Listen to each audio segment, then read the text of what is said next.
Streets social media mandinoswera ndichiona kuti nyaya dziri kufamba sei. Aiwa ndinayo nyaya ndoda kuti ndinge ndinosvitsa kwamuri kavidhio kandoda kuti mungozvionera vazukuru indorega kutaura zvakawanda wanda.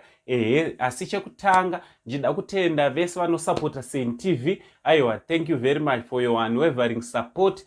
Nenzira ipi neipi yaunotisupport nayo. Thank you so much.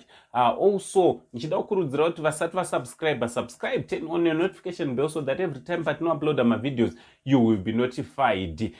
Vazukuru, also, nchikukurudzirai kuti pane anonzi Kuda Rushman, andidi, Kuda Rushman, nebasa rake rakanaka, raari kuita, makasununguka vazukuru, kana mchida kupromota Kuda Rushman, kunge muri munomubata panamba dziri pascreen.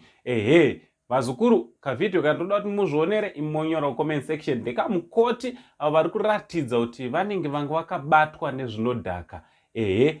Kavidhio kacho ndokanotaura kanotevera from Uncle Sen, the only Zimbabwean uncle, pari zvino ndichitichi much love. Hapana mari tu, hapana mari, manesa kukura. Imongosegera mutiti zambi chibagara chinhu chakaporogwa here. Ndisa ndikakuru ino kubosa se zvokungo kuroi. Kani mina uya ngapi? Kuna phone yangu. Imongasegera bosa zina mari.